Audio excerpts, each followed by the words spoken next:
Moi, c'est Joseph. Jusqu'à mes 18 ans, j'avais une vie totalement stable et totalement normale, si on peut dire. J'étais un ado plutôt sportif, qui vivait au jour le jour, sans trop se poser de questions.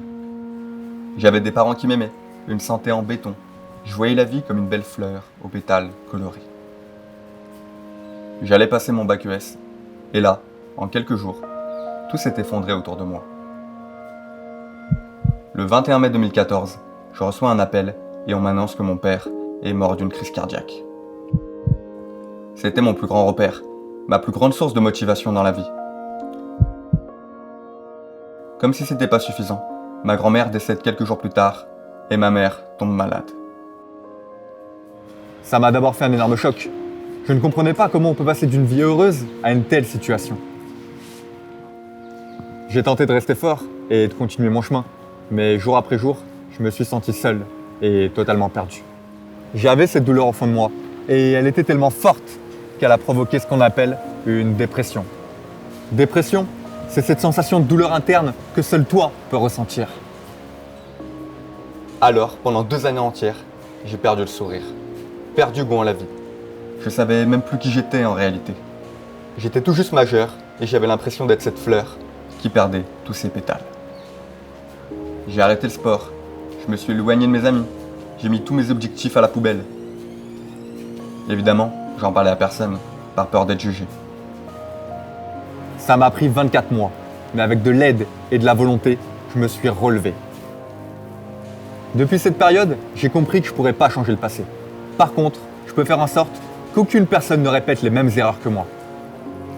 Je n'avais rien à faire d'assumer ce qui m'était arrivé. J'ai appris à aimer tout aussi bien mes forces et mes faiblesses. Alors, j'ai fait une chose essentielle pour moi. J'ai passé une certification de coach et j'ai rencontré des centaines de jeunes qui eux aussi avaient connu des épreuves de la vie, mais avaient décidé d'avancer malgré cela.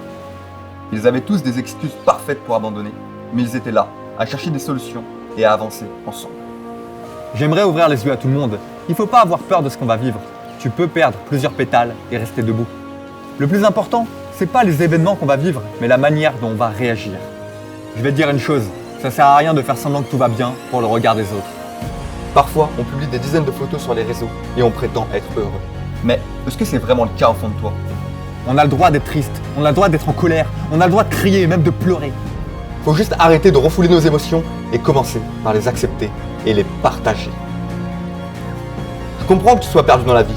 Je comprends que comme des millions de personnes, tu ressentes l'envie d'abandonner. Mais est-ce que tu n'es pas différent? Il y a 2 manières de voir l'échec. Soit comme quelque chose de négatif, soit comme une marche vers le succès. La majorité des gens veulent ressembler à tout le monde pour plaire à tout le monde. Mais je ne pense pas que c'est le meilleur moyen d'oublier réellement qui tu es. Accepte ce que tu as vécu et la personnalité que ça t'a forgé.